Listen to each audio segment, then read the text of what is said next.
ప్రశ్న రావణ్ కేసులో కొన్ని పేర్లు చాలా స్ట్రాంగ్గా వినిపిస్తున్నాయి. గమన అనే లేడీ గురించి, అట్లాగే ఇంద్రసేన నాయుడు అనేటువంటి వ్యక్తి గురించి. గమన అలాగే ఇంద్రసేన నాయుడు వ్యవహారంలో రోజుకొక కొత్త మలుపు తిరుగుతోంది రావణ్ కేసులో అంటూ కూడా టీడీపీ మీడియాలో వార్తలు వస్తున్నాయి. రావణ్ అనే వ్యక్తిని కాపాడే ప్రయత్నంలో వెళ్ళి గమన, ఇంద్రసేన నాయుడు ఇద్దరు కూడా చట్టపరమైనటువంటి ఇబ్బందుల్లో ఇరుక్కున్నారు అనే మాట వినిపిస్తోంది. పోలీసులకి అదుపులో తీసుకోవడమే కాకుండా వారి దగ్గర ఉన్నటువంటి మొబైల్ ఫోన్స్ను కూడా పూర్తిగా స్వాధీనం చేసుకున్నారు అని తెలుస్తుంది. ఈ ఫోన్లని ఫారెన్సిక్ ల్యాబ్కి పంపించడంతో అసలు కథ మొదటి నుంచి స్టాప్ అవుతుంది అంటున్నారు. సోషల్ మీడియాలో విపరీతంగా ప్రచారం జరుగుతున్న దాని ప్రకారం ఈ ఫోన్ల యొక్క డేటా ఆధారంగా మరికొందరు పెద్ద తలకాల యొక్క పేర్లు బయటకు వచ్చేటువంటి అవకాశం ఉంది అనే విశ్లేషణలు వినిపిస్తున్నాయి. గమన అరెస్ట్ కావడానికి ముందు, అలాగే కొన్ని ఆర్థిక లావాదేవీలు జరిగిన తర్వాత తన ఫోన్లోని చాలా వాట్సాప్ చాట్లను ఆమె డిలీట్ చేసింది అనే మాట కూడా వినిపిస్తుంది. అయితే ఫారెన్సిక్ నిపుణులు ఎంత డిలీట్ చేసినా సరే ఆ సమాచారం చాలా ఈజీగా వెనక్కి రాబట్టేటువంటి సత్తా వాళ్ళకు ఉంది. ఈ క్రమంలోనే చాలామంది రాజకీయ బడాబాబులకి గమన టెక్స్ట్ చేసినటువంటి విషయాలు కూడా బయటపడుతున్నాయి అనేటువంటి డిస్కషన్లు నడుస్తున్నాయి.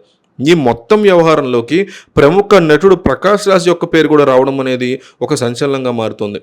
గమన ఫోన్లో జరిగినటువంటి దర్యాప్తులో ప్రకాష్ రాజ్ ప్రస్తావన వచ్చినట్టు ఇప్పటికే వినికిడుంది. గతంలో రావణ్ ఫోన్లోని ఆడియోలు, ట్వీట్లు, సోషల్ మీడియా యొక్క పోస్టుల యొక్క ఎడిటింగ్ వ్యవహారంలో కూడా ప్రకాష్ రాజ్ వెనకుండి నడిపించారనేటువంటి ఆరోపణలు చాలామంది రావణ్కి అగ్నెస్ట్ ఉన్న వాళ్ళు చేశారు. ఒక నిర్దిష్టమైనటువంటి సిద్ధాంతాన్ని బలంగా నమ్మే వ్యక్తులు కావడం వల్ల, ప్రస్తుత కూటమి ప్రభుత్వానికి వ్యతిరేకంగా ఉండడం వల్ల వీరంతా ఒకే తాట మీదకి వచ్చారా అనేటువంటి క్వశ్చన్స్ వస్తున్నాయి.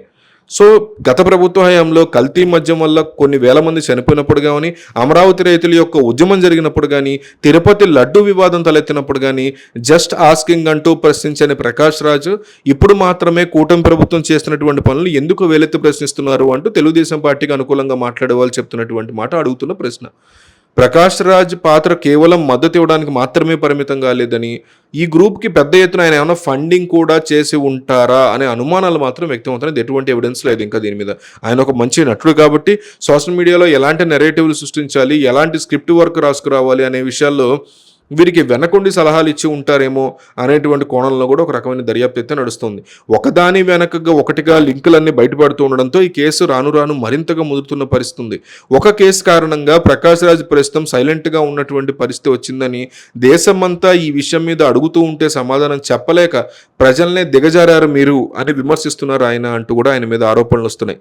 అయితే ఈ తీగలాగితే డొంకంతా కదిలేలాగా ఉంది అని త్వరలోనే ప్రకాష్ రాజ్కి పోలీసుల నుంచి పిలుపు ఖచ్చితంగా వచ్చే అవకాశం ఉందని, ఆయన అరెస్ట్ కూడా చేస్తారు అని కొంతమంది సోషల్ మీడియాలో ఊహాగానాలు చెప్తున్నారు. ఒకవేళ విచారణ నిజంగానే గన్నవరం వైపు సాగితే జన సైనికుల నుంచి గట్టిగానే ఆగ్రహం వచ్చే అవకాశం ఉంటుంది ప్రకాష్ రాజ్ మీద అనే డిస్కషన్లు కూడా నడుస్తున్నాయి.